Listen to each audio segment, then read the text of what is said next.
reconnaissant à Dieu pour tous, pour ceux qui nous suivent, pour vous tous. Je veux remercier Dieu ce matin, c'était extraordinaire au premier culte. Et nous sommes encore là, c'est extraordinaire. Et je veux que nous soyons reconnaissants. Vous savez, la reconnaissance à Dieu, c'est une semence pour beaucoup plus. Et quand je te regarde ce matin dévoué, quand je te regarde ce matin engagé, je ne peux que dire, Seigneur, tu es fidèle. Je voulais demander à quelqu'un véritablement de lui faire confiance jusqu'au bout.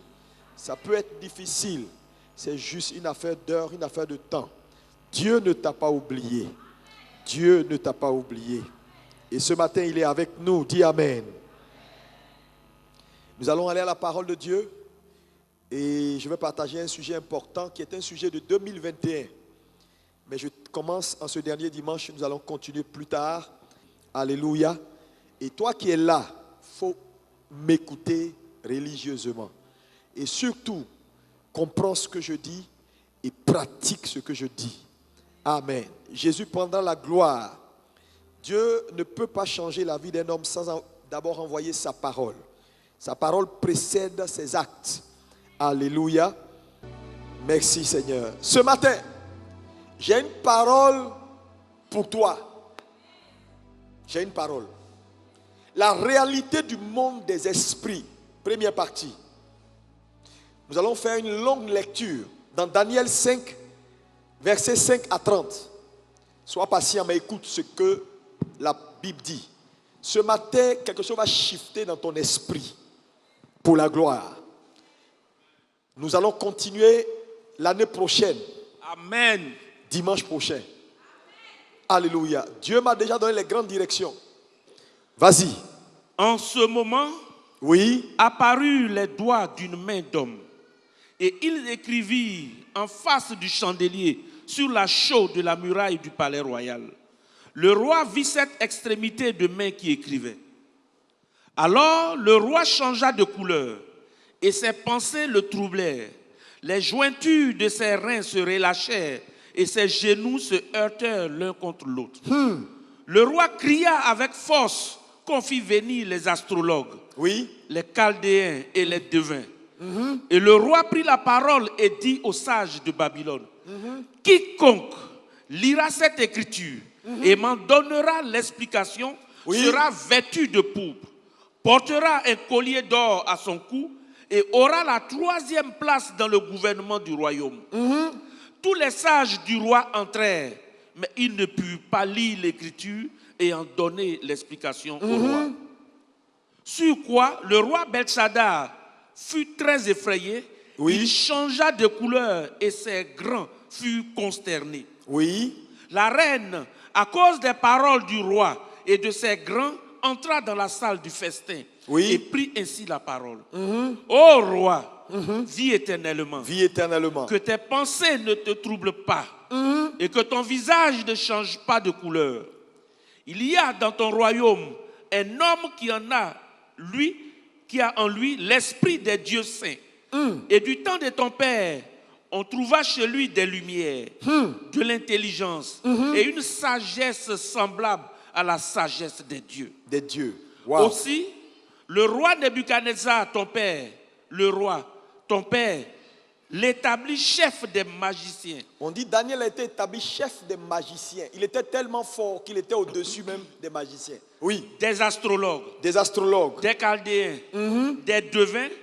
Parce qu'on trouva chez lui, chez Daniel, nommé par le roi Belshadar, un esprit supérieur. Oui. De la science, de l'intelligence, la faculté d'interpréter les songes, d'expliquer les énigmes. Et de résoudre les questions difficiles. Que Daniel soit donc appelé. Et il donnera l'explication. Ok.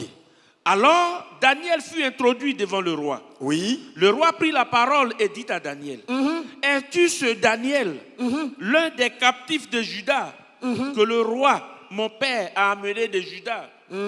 J'ai appris sur ton compte que tu as en toi l'esprit des dieux. L'esprit des dieux. Et qu'on trouve chez toi des lumières, de l'intelligence et une sagesse extraordinaire.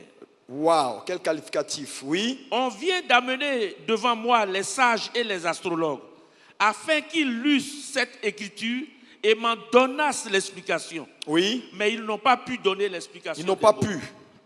J'ai appris que tu peux donner des explications et résoudre des questions difficiles. Maintenant, si tu peux lire cette écriture et m'en donner l'explication, tu seras vêtu de pourpre. Tu porteras un collier d'or à ton cou et tu auras la 3e place dans le gouvernement du royaume. Oui. Daniel répondit en présence du roi, garde tes dons et accorde à un autre tes présents. Je lirai néanmoins l'écriture au roi et je lui en donnerai l'explication. Oui. Ô roi, Suivez maintenant. le Dieu suprême avait donné à Nebuchadnezzar, ton père, l'empire, la grandeur, la gloire et la magnificence. Et à cause de la gloire, de la grandeur qu'il lui avait donnée, tous les peuples, les nations, les hommes de toutes langues étaient dans la crainte et tremblaient devant lui. Le roi faisait mourir ce qu'il voulait et il laissait la vie à ce qu'il voulait. Oui. Il élevait ce qu'il voulait Oui. et il abaissait ce qu'il voulait. Mais lorsque son cœur s'éleva et que son esprit s'endurcit jusqu'à l'arrogance, il fut précipité de son trône royal et dépouillé de sa gloire. Wow. Il fut chassé du milieu des enfants des hommes. Son cœur devint semblable à celui des bêtes et sa demeure fut avec les ânes sauvages. Wow. On lui donna comme au bœuf de l'herbe à manger et son corps fut trempé de la rosée du ciel jusqu'à ce qu'il connût que le Dieu suprême domine sur le règne des hommes et qu'il le donne à qui il lui plaît. Et toi, Belshazzar, son fils, tu n'as pas humilié ton cœur, quoique tu susses toutes ces choses. Tu t'es élevé contre le Seigneur des cieux. Les vases de sa maison ont été apportés devant toi. Et vous vous êtes servis pour boire du vin. Toi et tes grands, tes femmes et tes concubines.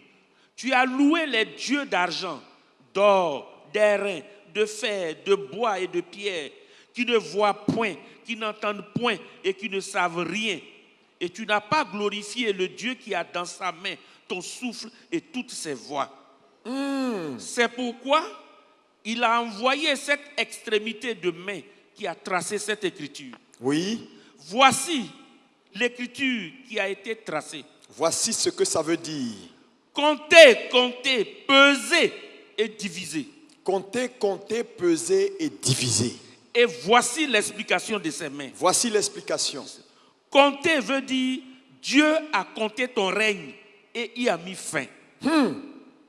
Peser veut dire tu as été pesé dans la balance et tu as été trouvé léger. Et tu as été trouvé léger. Diviser veut dire ton royaume sera divisé et donné aux Mèdes et aux Perses. Wow. Aussitôt, Belshazzar donna des ordres et l'on revêtit Daniel de pourpre. On lui mit au cou un collier d'or et on publia qu'il aurait la 3e place dans le gouvernement du royaume.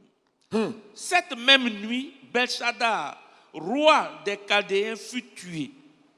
Et Darius le Mède s'empara du royaume, étant âgé de 62 ans. Amen. Amen. Frère, c'est grave. Dernière écriture, Hébreux 11, verset 3. Et on va s'asseoir. Hébreux 11, 3. La Bible dit, c'est par la foi que nous reconnaissons que le monde a été formé par la parole de Dieu, en sorte que ce qu'on voit n'a pas été fait de choses visibles. Amen. Asseyez-vous dans sa présence. Merci beaucoup. Alléluia. Gloire à Jésus. Vous avez compris le texte. C'est long, mais ça parle d'une histoire importante. Nous parlons donc d'un thème essentiel que j'intitule la réalité du monde des esprits. Est-ce qu'on peut dire avec moi la réalité du monde des esprits? Encore une fois. Frères et sœurs, le monde spirituel est une réalité, même malheureusement ignorée par plusieurs. Le monde spirituel est une réalité dans le sens où la Bible dit dans Genèse 1, verset 1 qu'au commencement, Dieu créa. Et Dieu est esprit. Donc, si tout donc est sorti de Dieu qui est esprit, alors il n'y a rien que vous pouvez voir dans ce monde physique qui n'a pas une tentacule dans les choses spirituelles. Donc, nous vivons dans un monde qui est spirituel.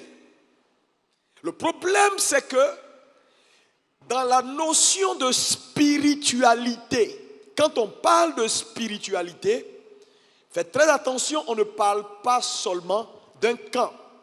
Parce que dans le monde des esprits, on a le côté royaume de Dieu, monde de lumière, et on a le royaume des ténèbres avec les esprits ténébreux. Donc lorsqu'on parle du monde des esprits, c'est la somme des deux. On ne parle pas seulement des chrétiens. Le problème donc de la compréhension du monde des esprits et de la spiritualité, malheureusement, dans la spiritualité, il y a peu de chrétiens. On trouve dans la spiritualité beaucoup de gens de l'autre côté, de l'autre camp, qui sont dans les occultes, c'est-à-dire les occultes, qui sont dans le monde occulte, les francs-maçons, les maïkaris, toutes ces choses bizarres, les Illuminati. Ces gens-là occupent beaucoup plus de place dans la compréhension du monde des esprits ou dans la spiritualité que les chrétiens. Peu, et je le dis en marchant mes mots, peu sont les chrétiens qui sont spirituels jusqu'à un certain niveau. Pasteur, bishop, tout ça, mélangé. Il n'y a pas beaucoup d'hommes spirituels jusqu'à un certain niveau qui comprennent la spiritualité. C'est pourquoi quand vous allez dans le monde et que ces personnes-là vous rencontrent, ils n'ont aucun respect pour vous et pour ce que vous pratiquez. Parce qu'ils savent. Quand ils vous voient, ils peuvent vous peser pour voir réellement si vous volez dans la même sphère qu'eux. Parce que dans le monde des esprits, dans les choses spirituelles, frères et sœurs, ceux qui sont à ce niveau-là peuvent se reconnaître et se sentir. Écoutez-moi bien. Écoutez-moi bien. Le monde dans lequel nous sommes est spirituel. Tout ce que vous voyez là est spirituel. Les nations sont spirituelles, ont une destinée d'abord tracée dans le monde des esprits avant de voir sa manifestation. C'est pourquoi, quand je vois les chrétiens, sincèrement, si tu m'écoutes ce matin, tu es sauvé. Hein? Surtout vous, les hommes d'affaires, les frères qui ambitionnaient jouer des rôles importants dans la société. Faites gaffe. Parce que vous compétissez avec des gens qui ont un pied sur caillou. Ce n'est pas des enfants de cœur. Hein? Et vous, j'ai dit, les chrétiens ne comprennent rien. Ils viennent à l'église, ils ne comprennent rien. Dans les enfantillages. Le monde des esprits est une réalité. C'est une réalité. C'est pourquoi vous allez voir que la plupart des gens qui sont à un certain niveau dans la société, frère, il y a des actes qu'ils ne posent pas et il y a d'autres actes qu'ils posent. Par exemple, vous ne verrez pas un homme qui est spirituel créer une société ou habiter une maison sans consacrer ou dédier sa maison. Parce qu'il sait ce qu'on appelle le pouvoir il comprend ce qu'on appelle le pouvoir de la consécration ou de dédier ou de dédicacer quelque chose à sa divinité. Il sait. Les chrétiens sont les seuls qui font les sociétés et puis ils sont assis là, ils mangent chewing-gum, ils embauchent tout le monde. Et puis ils sont là, ils habitent des maisons, et puis ils sont là. Quelqu'un qui a habité dans une maison avant toi, tu rentres. Si tu n'es pas un homme spirituel, tu ne sauras même pas de quoi il s'agit. Tu vas là-bas, il y a tes petits trucs là. Oh Seigneur, non mon ami.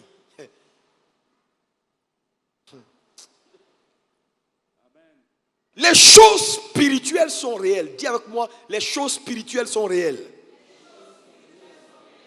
Et dans cette décennie qui a commencé avec 2020 et qui a commencé de la sorte, frère, si vous vous amusez, c'est progresser ou périr, c'est grandir ou périr, c'est comprendre ou périr. Cette décennie-là n'est pas une décennie avec laquelle il faut jouer. C'est pourquoi quand je vois les gens dans les slogans, ça me fait rire. Sortez des slogans et comprenez que pour que quelque chose arrive, quelque chose se fait. Oh, quelqu'un me dit 3 fois amen et reçoit la grâce. Ce matin, sois sérieux, il faut bien m'écouter. 2021 arrive là. Ils ont fini avec l'année. Ils ont ficelé. Ils ont planifié. Ils ont verrouillé des mois. Ils ont fait enfanter à des mois dans l'année 2021. Leur agenda, c'est qu'ils veulent voir arriver. Toi, tu es là. Tu t'amuses. Tu ne comprends rien de la spiritualité. Non, je vais devenir ça. Je vais faire ça. Toi, tu es là. Tu compétis avec des gens qui ne jouent pas avec leur divinité. Et toi, tu joues avec ta divinité.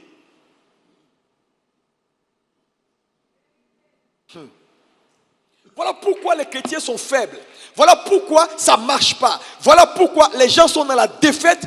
Ils disent, ils prient. La vérité là, c'est ça. La vérité là, c'est ce que je suis en train de te dire. La vraie vérité là, c'est ça. Les gens qui ne s'en sortent pas là, c'est ça qu'ils ne comprennent pas. Parce que les lois qui contrôlent la réalité du monde des esprits, ce ne sont pas les mêmes lois qui contrôlent la réalité du monde physique. Vous vivez dans un monde physique qui est complètement sous contrôle du monde spirituel et vous ne prenez pas le temps de devenir des hommes spirituels. Frère, si vous ne shiftez pas dans votre dimension spirituelle, vous allez voir ce qui va arriver. Sans être un prophète de malheur, je te dis, le fait de venir t'asseoir dans une église évangélique ne sera pas suffisant pour te sauver. Ouais. Les gars, faut pas on va attendre que ça va se gâter et puis on va regretter. On a vu sous ce soleil des choses arriver. Dieu est un Dieu qui parle. Que ceux qui ont les oreilles entendent ce que l'Esprit dit aux églises. Voilà pourquoi il y a des défaites. C'est pourquoi, frère, les gens ne s'en sortent pas, même dans le combat. Parce que nous sommes dans un monde où, frère, ce monde des esprits n'a pas d'égard. C'est un monde où il n'y a pas de sentiments. Il n'y a pas d'émotion. Le monde spirituel, il n'y a pas d'émotion là-bas. C'est un monde qui travaille sur des principes. C'est pourquoi dans le combat spirituel, il y a des principes importants qu'il faut comprendre. Je vais te donner les 4 vérités qui contrôlent, alléluia, le combat. Ou le combat spirituel a 4 axes de vérité importants. Numéro 1, note ça. Si tu ne comprends pas ça, tu n'as rien compris. Hein? La première vérité que tu dois comprendre en tant que croyant, c'est que avoir la compréhension du monde invisible n'est pas négociable. Comment opère le monde invisible? Ce n'est pas négociable. Ça veut dire que tu dois grandir dans ta compréhension des choses de Dieu. Parce qu'en grandissant dans ta compréhension des choses de Dieu, tu sauras qu'il y a ce qui marche dans le monde visible et il y a ce qui marche dans le monde invisible. Deuxième axe de vérité dans le combat spirituel, c'est que tu dois comprendre ou avoir la compréhension du mécanisme de fonctionnement des 3 cieux. Tu ne peux pas gagner tes batailles jusqu'à un certain niveau si tu ne comprends pas le mécanisme de fonctionnement des 3 cieux. Le ciel atmosphérique, le 2e ciel et le 3e ciel. Comment fonctionne chaque cieux? Et quels sont les mécanismes? Tu dois également les comprendre. Troisième axe de vérité importante, nécessaire à comprendre, tu dois avoir la compréhension du mode opératoire des esprits et comment ils régulent et déterminent ce qui arrive sur terre. Parce que dans le monde des esprits, ils ont leur mode opératoire pour influencer les affaires humaines. Tu dois savoir comment ils font. Et il y a le quatrième axe de vérité que je vais développer aujourd'hui. Je vais juste toucher un seul point et l'année prochaine, c'est-à-dire dimanche prochain, nous allons continuer. Le quatrième axe de vérité que tu dois comprendre, c'est que le monde des esprits est un monde qui ne répond pas aux sentiments, est un monde qui ne répond pas aux émotions, mais c'est un monde qui répond au sacrifice ou la vérité de la balance. C'est sur ça que je vais m'attarder. La réalité de la balance ou le poids des sacrifices. C'est très important. Donc, mon premier point que je veux que tu prennes en termes de conclusion ou de leçon 1, c'est que le monde des esprits est un monde qui n'est pas un monde émotionnel. C'est un monde de principes. Et l'un des principes essentiels que je veux traiter avec toi aujourd'hui, c'est que ce monde répond à ce qu'on appelle la réalité des balances ou le poids du sacrifice. Frères et sœurs, que Dieu t'aide à me comprendre ce matin et à changer ta vie pour toujours. S'il te plaît, il faut dire Amen quand je parle. Parce que chaque Amen, ça veut dire ainsi soit-il. Et cette parole-là, elle devient pour toi. Alléluia. Donc, il y a toujours un sacrifice à faire pour gagner dans ce monde des esprits. Maintenant, revenons à notre texte que nous avons lu. Il s'agit de l'histoire d'un jeune roi appelé Belchazzar, fils de Nebuchadnezzar. Vous connaissez l'histoire de Nebuchadnezzar, dont à la fin du règne, Dieu a complètement jugé et qui a commencé, son cœur est devenu comme celui des animaux. Il a vraiment mal fini. Il a vraiment mal fini. Et son fils devenu roi n'a pas tiré leçon de ce qui s'est passé. Il est allé prendre les ustensiles sacrés que son père, en faisant la captivité de Juda, a ramené à Babylone. Il a pris ces ustensiles-là et avec ces ustensiles consacrés à Dieu et dédiés à Dieu, il est allé boire avec ses grands, ses femmes et ses concubines. Donc il a déshonoré Dieu. Et pendant qu'il était en train de désacraliser ce qui revenait à Jéhovah, la Bible déclare que Dieu est descendu et il a un bout de main sur le mur en face, a commencé à écrire. Peser, peser, peser, diviser, compter. Et le monsieur a vu l'écriture. Il a paniqué et il a appelé ses magiciens pour l'interprétation. La Bible dit aucun d'eux n'a pu faire l'interprétation.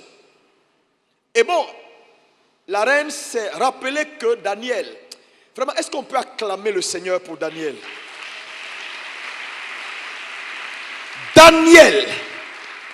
Daniel connaissait Jéhovah, mais il ne connaissait pas que Jéhovah. Regardez les qualificatifs sur Daniel. Daniel était un homme spirituel qui avait ce qu'on appelle le mystère de l'interprétation des temps, des rêves et des situations difficiles. La Bible déclare qu'il avait une intelligence et une sagesse hors norme. Frères et sœurs, dans ce monde, dans cette décennie qui arrive, si vous voulez jouer les premiers rôles, il va falloir élever votre niveau. Quelqu'un me dit Amen. Vous ne pouvez pas continuer à être dans ce niveau de médiocrité et espérer gagner ce monde et influencer ce monde. Daniel était un homme extraordinaire. La Bible dit de lui qu'il avait un esprit supérieur. Je prophétise sur ta vie, je déclare que Jéhovah te donne ce matin un esprit supérieur au nom de Jésus. Tu as besoin de comprendre ce qu'on est en train de dire. Mais ça commence par grandir et devenir un homme spirituel. Frère, si vous ne grandissez pas, la réalité du monde des esprits va vous échapper. Parce que ce n'est pas tout le monde qui entre là-bas.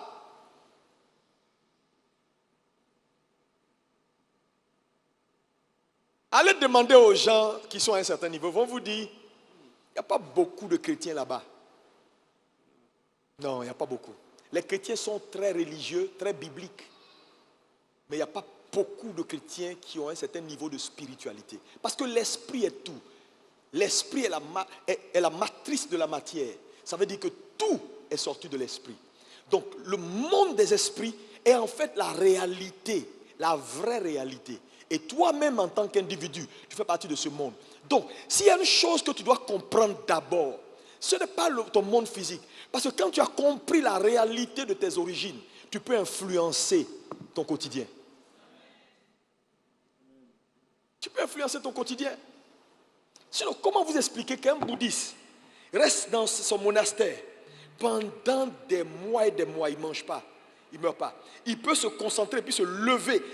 Satan a tout triché sur Dieu.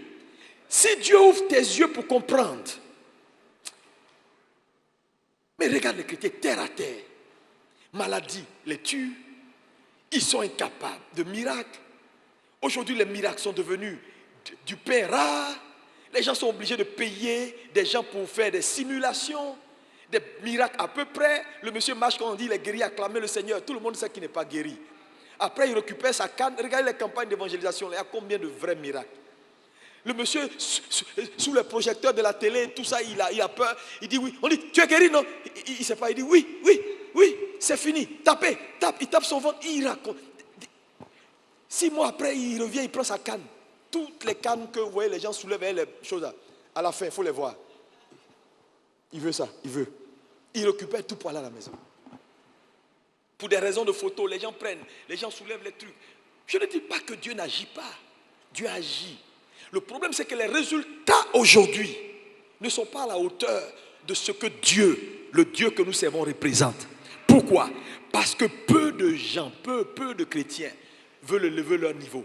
Les gens sont terre à terre, dans les petits trucs. Ce roi, frères et sœurs, a désacralisé, a déshonoré Dieu en faisant quoi? Dans la vie, il y a des choses qu'on ne touche pas. Quand quelque chose est dédié à Jéhovah, il faut te méfier. Quand je vois des gens qui sont tout le temps en train de désacraliser, de déshonorer Dieu, quand tu touches à ta dîme, tu as touché à quelque chose de sacré. Quand tu touches à ton sacrifice, à ton offrande, tu as touché à quelque chose de sacré. Il y a des choses qu'on ne touche pas. Ce roi a touché aux ustensiles dédiés à Dieu. Dieu est descendu. Frère, c'est grave, hein? Cette affaire est très grave. Quand Dieu est descendu, regardez, Dieu fait quoi? Dieu compte ses œuvres. Ça veut dire que Dieu sait compter. Ça, c'est le premier point. Ensuite, Dieu met ses œuvres dans une balance. Ça m'a choqué. Ça veut dire qu'il y a une balance au ciel. La réalité des balances. Dieu met donc ses œuvres dans une balance et la Bible dit à la fin, il fut trouvé léger. Une balance est un instrument de mesure. Amen. Et vous allez voir qu'en justice, ils ont pour symbole la balance. Parce que la balance établit l'équilibre, fait de la pesée. Et Dieu a bâti son trône sur la justice et l'équité. C'est pourquoi je veux que tu comprennes ce matin.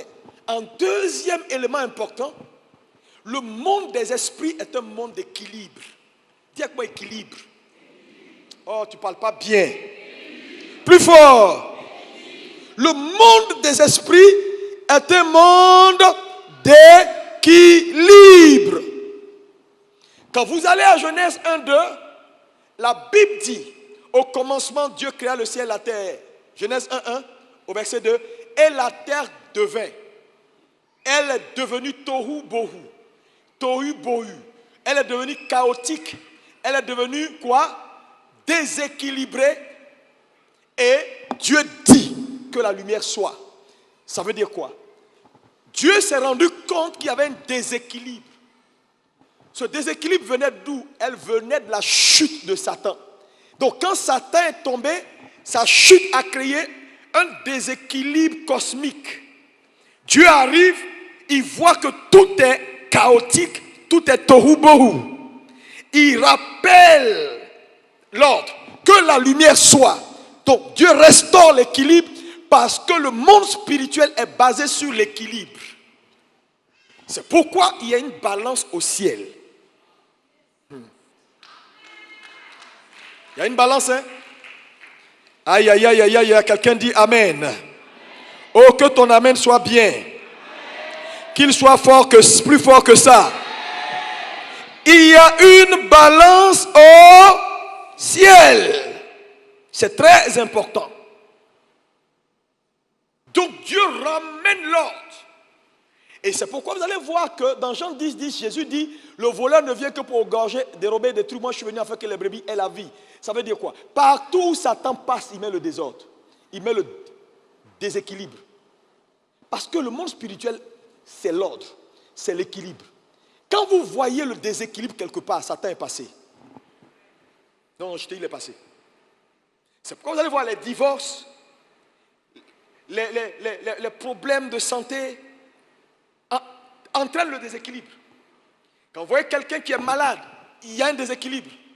Quand vous voyez même quelqu'un qui perd son mari ou qui perd sa femme, ça crée un déséquilibre dans la maison, les enfants sont déséquilibrés. C'est-à-dire tout ce que l'ennemi fait, c'est pour qu'il y ait déséquilibre. Satan a toujours travaillé pour le déséquilibre. Dieu a toujours travaillé pour l'ordre. Quelqu'un me dit Amen. Oh, dis-moi encore Amen. Alléluia. Et donc, nous servons un Dieu dont le trône même est établi sur quoi? Sur la justice et l'équité.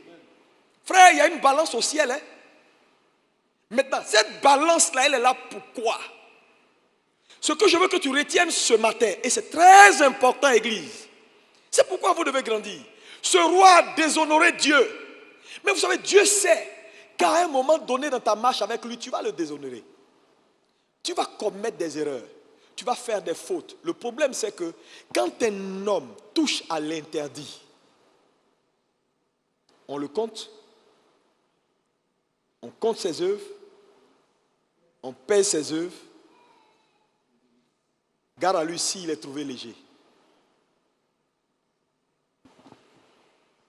Quand vous voyez quelqu'un qui est mort, ils l'ont compté, ils ont pesé ses œuvres, il a été trouvé léger. C'est pourquoi il est parti.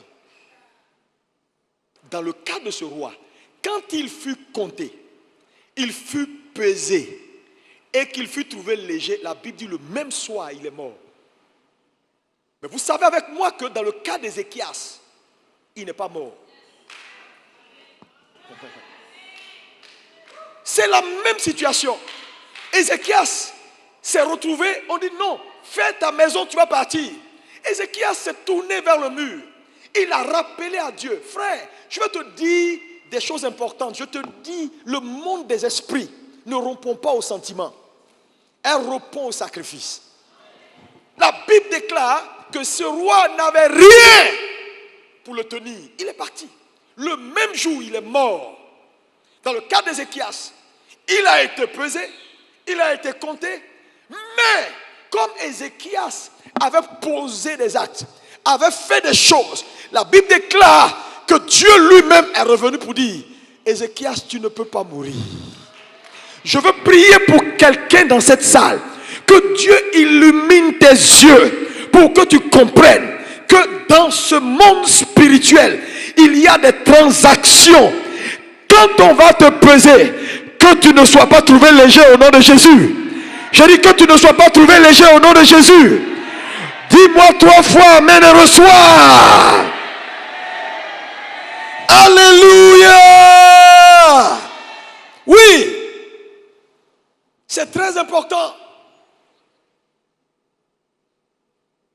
Le problème de l'Église est lié aux enseignements qu'on a toujours reçus.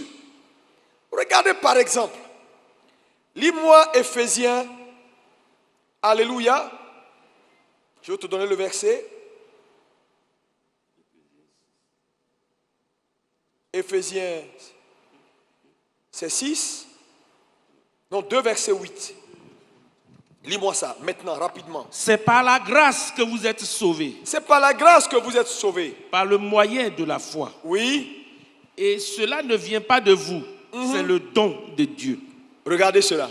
Est-ce qu'on peut tous lire ici? C'est par la grâce. Oui.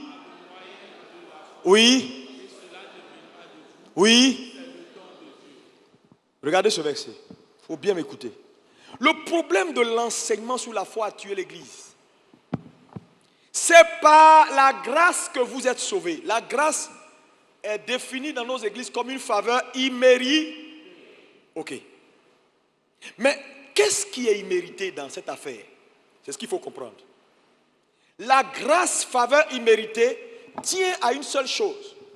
Le salut pourvu.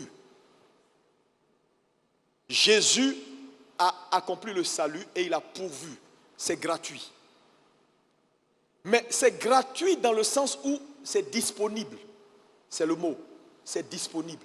C'est un peu comme je peux dire, sur mon compte, l'argent est disponible pour toi. Mais entre ce qui est disponible et ce qui est dans ta poche que tu peux dépenser, c'est 2 choses. Donc, quand on dit la grâce est une faveur qu'on ne mérite pas, ce que Jésus a fait là, personne ne peut mériter ça. C'est disponible. Maintenant, la Bible continue le récit en disant, nous sommes, ça dit, c'est par la grâce que nous sommes sauvés. Le mot sauvé là, faites gaffe, hein, tout le monde est dedans. L'imam de la mosquée d'Adjamé est dedans. Les francs-maçons sont dedans. Ils sont sauvés. Parce que la grâce est disponible, ils sont sauvés. Il suffit qu'ils comprennent et puis c'est fini, ils entrent. Ils sont sauvés. Ici, ce n'est pas un salut dynamique. C'est un salut en termes de légalité. Maintenant, il va nous montrer comment quitter le domaine de la légalité pour aller dans le domaine pratique. Il dit, c'est par la grâce que vous êtes sauvés. C'est disponible. Par le moyen de la foi. Le moyen de la foi veut dire, c'est maintenant la foi de chacun, ou l'action de chacun, ou le sacrifice de chacun qui lui permet de matérialiser ce qui est légal et disponible dans son quotidien. Ça veut dire quoi? Ça veut dire vos histoires de gratuit là, oubliez ça. Parce qu'il y a une balance au ciel. Et dans la balance du ciel, ce n'est pas la grâce qu'on met là-bas, ce sont tes œuvres. La Bible dit ses œuvres furent mises dans la balance.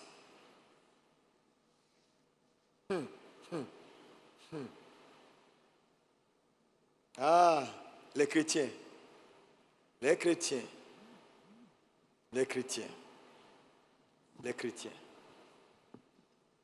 Donc, il y a toujours quelque chose à faire. Quand Dieu dit par exemple aux enfants d'Israël, je vous envoie dans un pays où coule le lait et le miel. Quand ils sont arrivés, ils ont trouvé rivière de miel. Ou ils ont trouvé rivière de lait. Pour avoir lait, il faut élever les animaux. Il faut être patient pour qu'ils grandissent et que leur truc là gonfle pour que le lait sorte, non. Pour avoir miel, il faut attaquer les abeilles. Se faire même piquer. Est-ce qu'il y avait une rivière de miel qui les attendait? Mais il dit, ça coule là-bas comme ça. Waouh!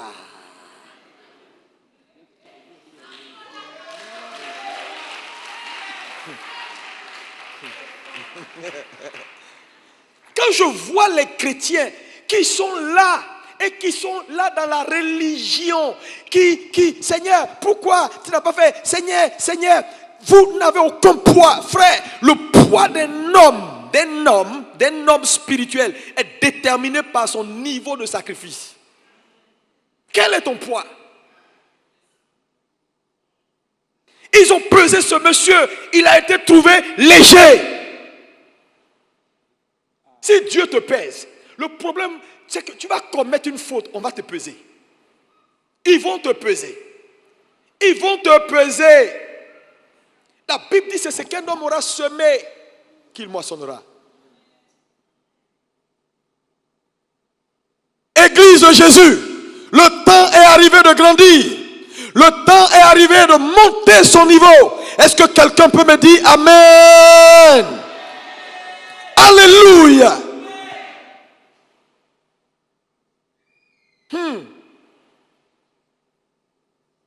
Galates 6, verset 7. Lis-moi ça. Ne vous y trompez pas. On ne se moque pas de Dieu. Ce qu'un homme aura semé, il le moissonnera aussi. Ce qu'un homme aura semé, c'est ce qu'il moissonne. C'est certain. Et quand on parle de ça, les gens disent oui, mais les œuvres. Lis-moi Apocalypse 20, verset 12. Apocalypse 20, verset 12 dit quoi? Écoutez. Oui, et je vis les morts, les grands les petits, et les petits qui se tenaient devant le trône. Oui. Des livres furent ouverts. Des livres furent ouverts. Et un autre livre fut ouvert. Oui. Celui qui est le livre de vie. Oui. Et les morts furent jugés selon leurs œuvres. Selon leur quoi? Leurs œuvres. Selon leur quoi? Leurs œuvres. Selon leur quoi? Leurs œuvres.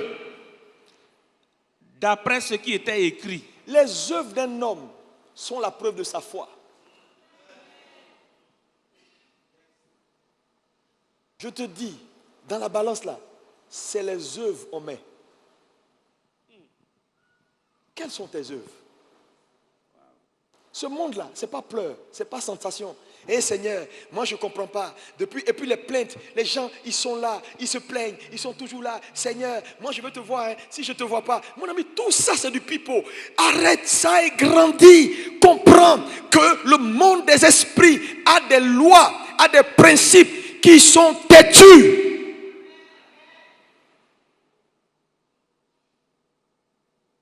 La monnaie d'échange dans le spirituel, ce sont tes œuvres.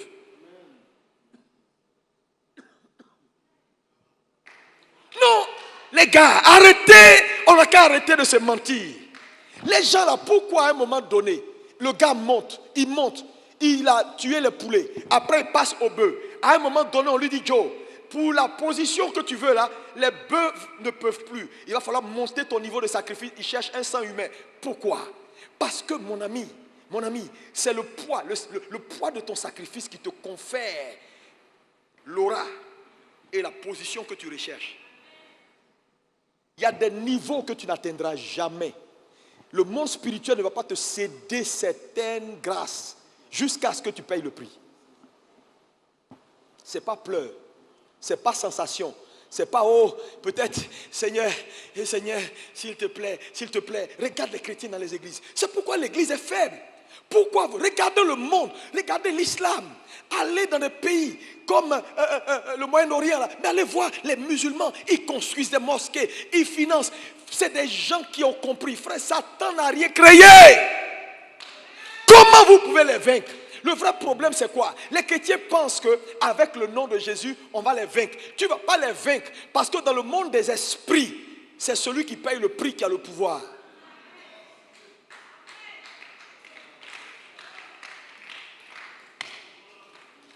Il faut que les chrétiens se réveillent.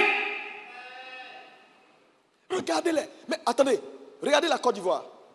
Regardez la Côte d'Ivoire. La crise qui a eu lieu, il y a pas, crise électorale là. Qu'est-ce qui a fait la différence? C'est le poids des hôtels. Ce n'est pas marche.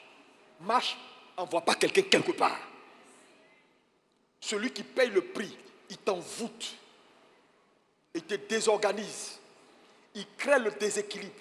Quand le déséquilibre est créé, c'est fini pour toi. Le vrai combat, c'est à ce niveau-là que ça se passe. C'est pas wow. Non. Vous allez voir dimanche prochain, je vais vous expliquer les choses. Il faut qu'on sorte de l'amusement. Frère, le combat se gagne avant d'être engagé.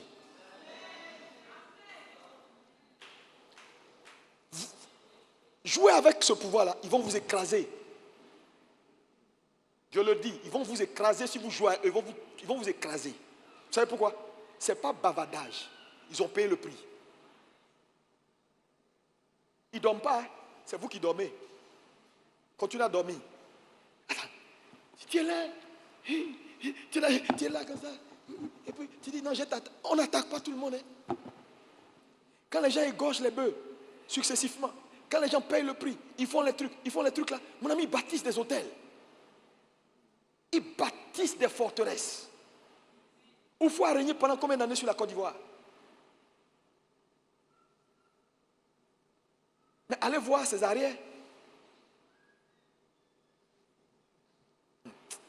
Aïe, aïe, aïe. Les chrétiens. Cette décennie qui arrive là, si vous jouez avec, vous ne grandissez pas, vous ne changez pas votre mode opératoire, frère, vous allez rester derrière. Non, non, non.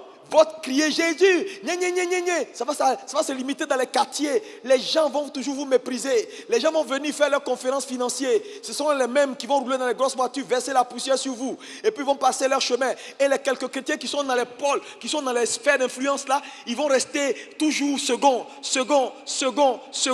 Pourquoi? Parce que, frère, quand tu vois un homme qui est arrivé au sommet, son pied est sur caillou.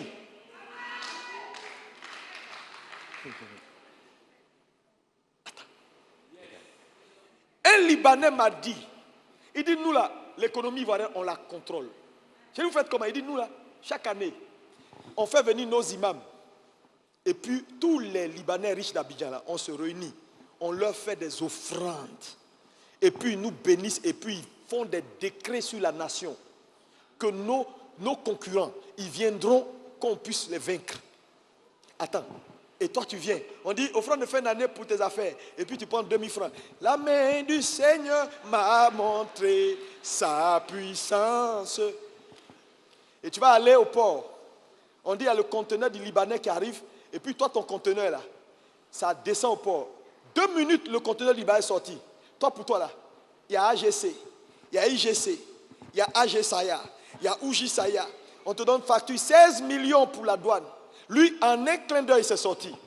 Tu dis, mais c'est des corrompus, c'est des quoi? On ne comprend pas. Pays là même, c'est pour eux. Oui, c'est pour eux.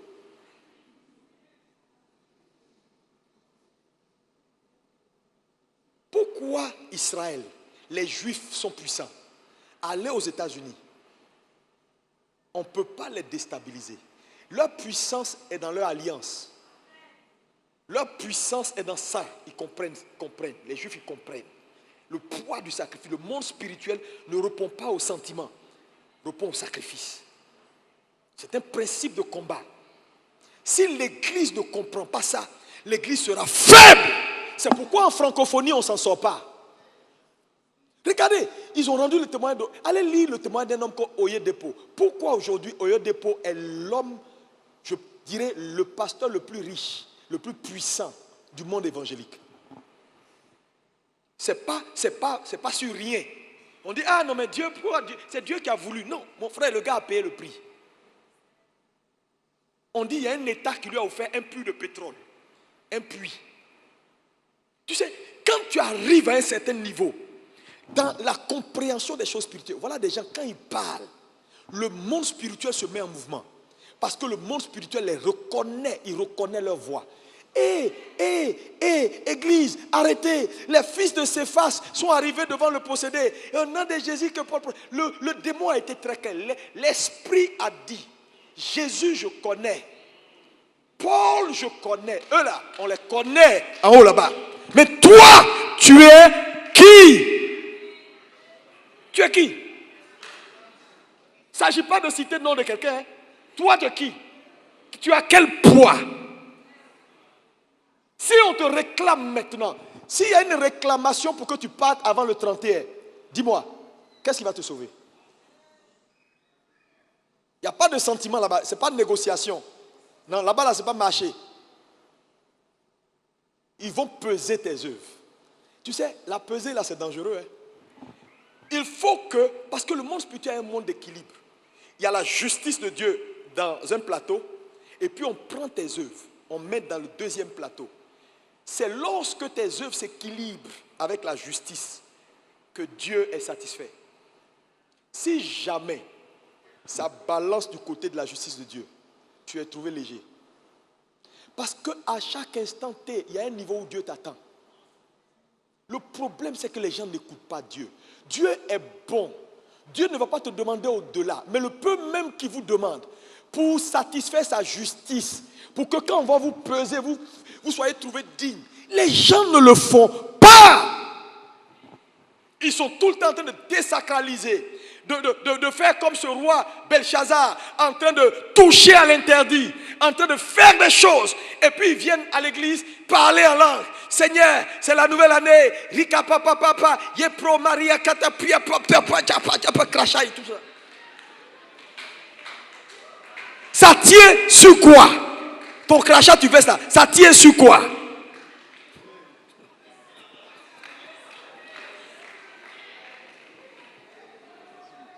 Tu sais, moi, Dieu m'a délivré. Si prière sauvait, il y a des guerriers de prière, il y a longtemps, ils sont loin. Il y a longtemps, ils sont loin. Il y a de ces guerriers qu'on connaît dans les églises là. Il y a longtemps, mon ami, le monsieur, il est au large, il est à Rehoboth. Mais il ne s'en sort même pas. Quand il a fini de prier, il demande transport.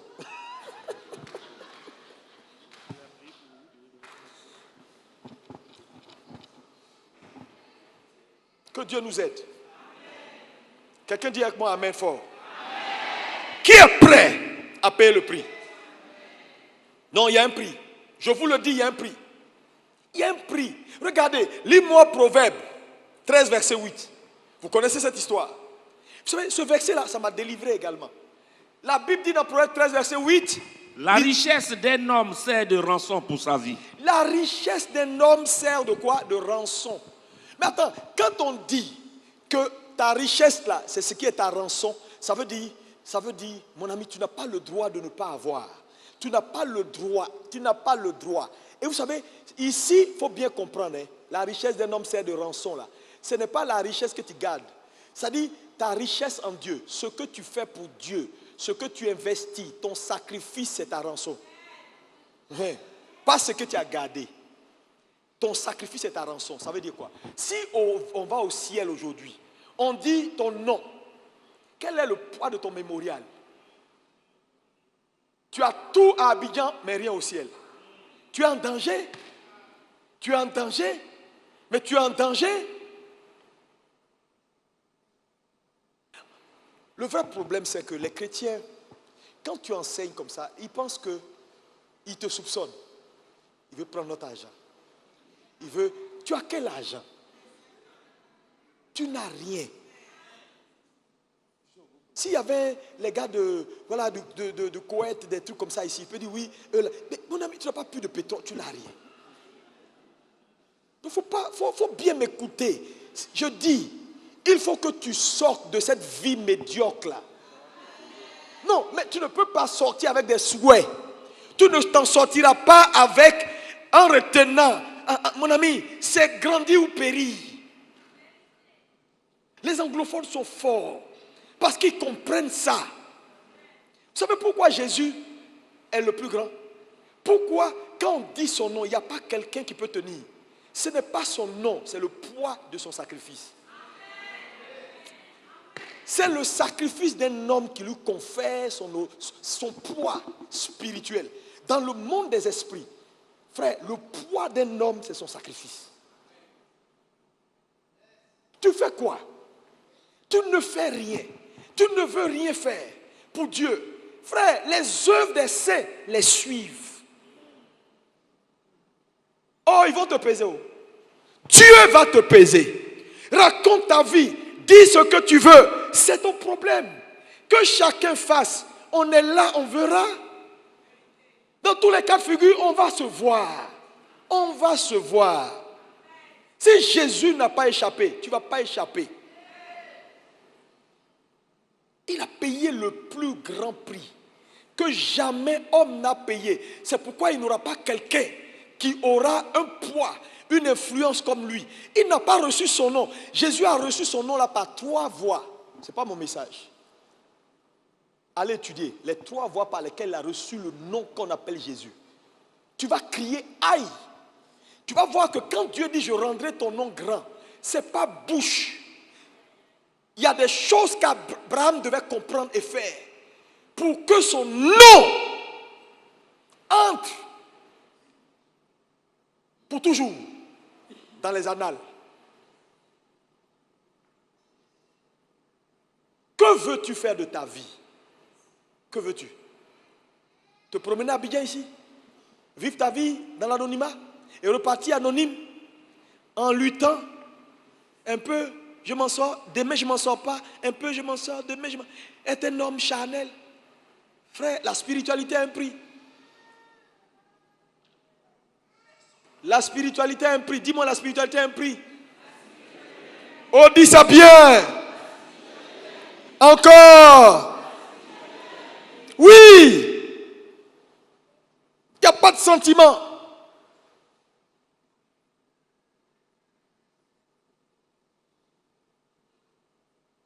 Quand vous donnez à Dieu, vous n'êtes pas en train de lui faire une gentillesse. Hein? Vous n'êtes pas en train de lui donner des pourboires ou bien de lui faire du bien. Vous vous faites du bien. Vous changez votre niveau. Vous changez votre vie. Tu sais, moi, je dis au Seigneur, quand vous voyez qu'il y a des gens qu'on ne peut pas attaquer là, c'est ça.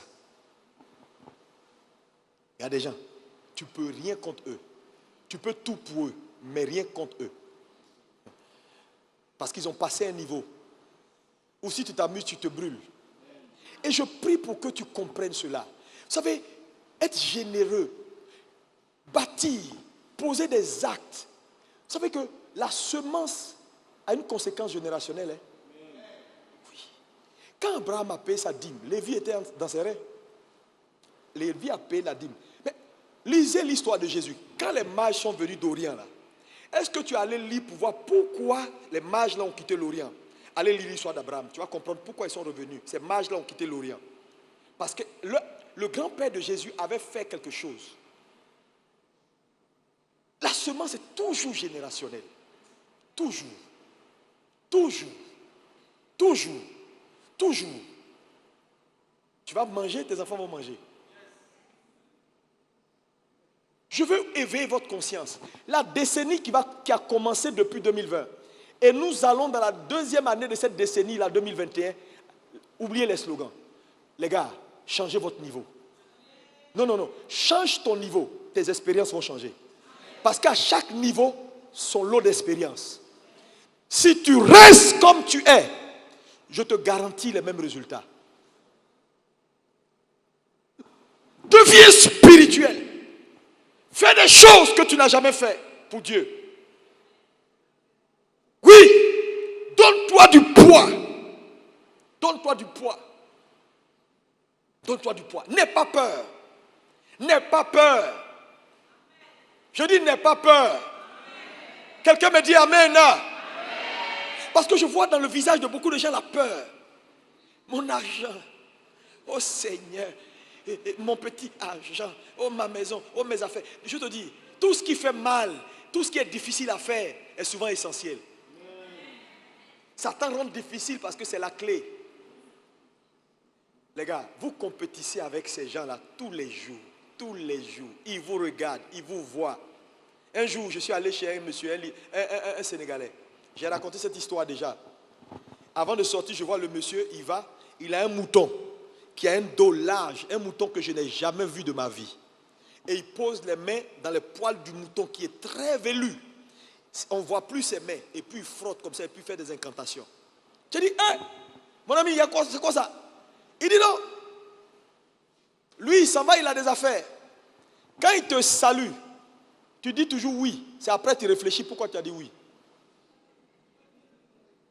Et vous marchez avec des gens comme ça, matin, midi, soir, dans vos services, dans votre travail, qui vous envoûtent, qui vous en veulent, ainsi de suite. Et puis vous êtes là, et vous êtes là, vous n'avez rien, il n'y a rien, vous êtes assis sur rien. Affaire d'église, tu viens même un peu. Affaire de donner ses offrandes, tu es dans les 2000, 3000, 5000. Affaire de qu'est-ce que tu as fait pour Dieu? Zéro. Quand on regarde, quand on te pèse dans le ciel, dans le naturel ici, quand nous-mêmes on te pèse, dans toute l'église on regarde, on dit, mais il est où? Il est où? Il est où? Bon, il est nulle part. Le petit boulot que tu fais aussi, tu ne prends pas ça au sérieux. Quelqu'un va t'attaquer. Si Dieu ne te fait pas grâce. Mais souvent, quand Dieu vous sauve là, c'est pour que vous arriviez à la compréhension, à la connaissance. Pour vous dire, les gars, grandissez un peu, grandissez un peu, grandissez un peu. Et je crois qu'en cette fin d'année, et pour le début d'année qui va commencer, si Dieu nous envoie dans cette série d'études là, la compréhension du monde des esprits, c'est parce que Dieu veut une église qui a grandi. Une église qui ne pourra pas tenir la dernière bataille si elle n'arrive pas à un certain niveau. Je vous le dis aujourd'hui, notez ce jour. Les gens là, ils n'ont pas peur de l'église. Ils n'ont pas peur de l'église. Ils n'ont pas peur des religions. Ils veulent se servir même des religions. Ils manipulent certains pasteurs. Ils n'ont peur de personne. Parce qu'ils comprennent les principes spirituels. Dans le monde des esprits, c'est celui qui paye le prix qui domine. Ils savent ça. Donc, même avant de venir te voir, il fait ses incantations. Il paye ses trucs à ses marabouts. Ils font leurs trucs. Ils font leurs trucs. Dimanche prochain, je vais te montrer quelque chose qui va t'amener à avoir peur de Dieu et à arrêter tes amusements et à servir sérieusement le Seigneur. Regardez comment les églises souffrent. Regardez comment les églises souffrent. Regardez l'impact des églises. Zéro! Non, les gars, zéro. Les chrétiens, même les quelques chrétiens là, c'est le monde, ils pactisent pour manger un peu. Ils sont obligés de se soumettre, de faire de la soumission aux gens du monde pour manger un peu. On ne sait même pas qu'ils sont chrétiens. Ils ne ressemblent même pas à des chrétiens même. Leur seul type de chrétien, c'est dimanche, ils viennent à l'église. Depuis des années, tu devais être à un autre niveau. Tu devais être même ministre de la République. Être à un poste, tu t'en sors pas. Tu sais, il y a une phrase que j'ai écoutée un jour qui m'a sauvé. Vous savez cette phrase, c'est quoi? Quelqu'un l'a dit. Mais il ne savait pas qu'il était en train de me faire du bien. De te dire ça? De te dire ça? Il m'a dit dans la vie, ne cherche pas à être le meilleur, sois le premier. Réfléchis dessus.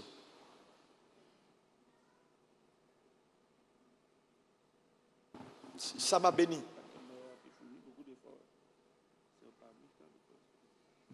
Parce que, en fait, c'est avec les premiers qu'on fait. C'est les premiers qu'on récompense. Parce qu'il y a beaucoup de meilleurs assis à terre. Et il y a beaucoup de moins meilleurs sur les chevaux. Si tu comprends le monde, tu vas changer ta façon de te comporter. Est-ce que quelqu'un est béni ce matin? Est-ce que tu es prêt? Est-ce que tu es prêt pour 2021? Est-ce que tu es prêt? Est-ce que tu es prêt?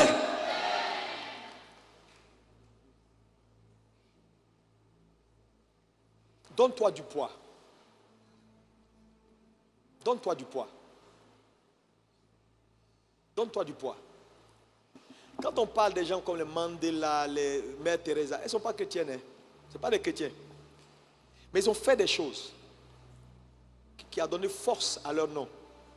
Aujourd'hui, tout le monde en parle. Donne-toi du poids. Je ne sais pas si tu es ambitieux. Même les petites ambitions que tu as de prospérer là, donne-toi du poids. Arrête de faire des calculs. Arrête de faire des calculs.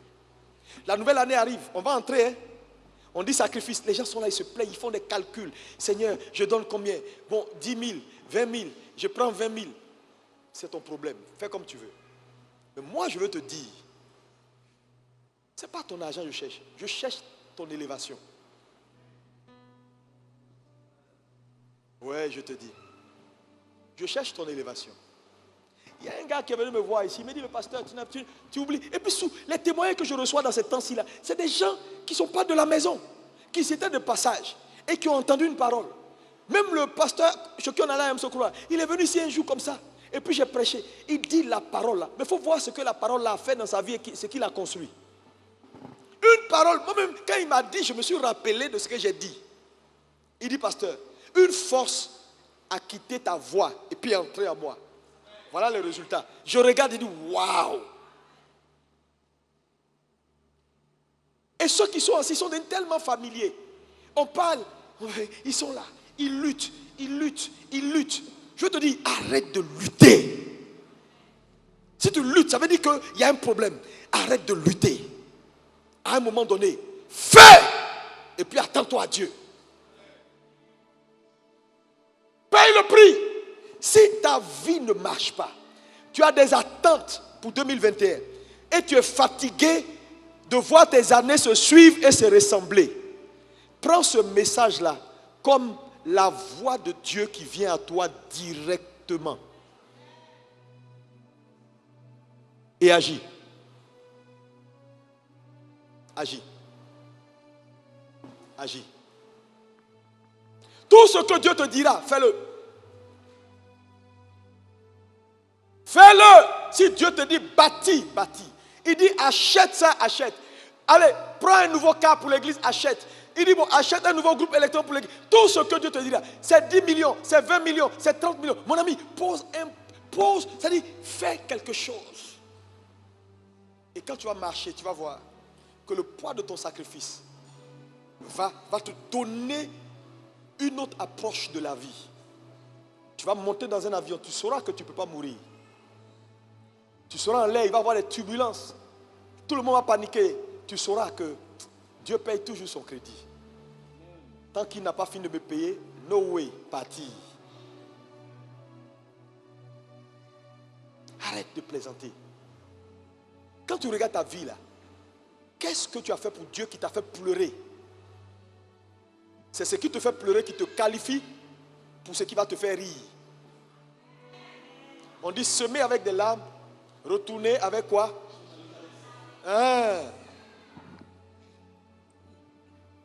Le monde spirituel, le monde des esprits. Dimanche prochain, on s'attrape. Est-ce que quelqu'un peut prier?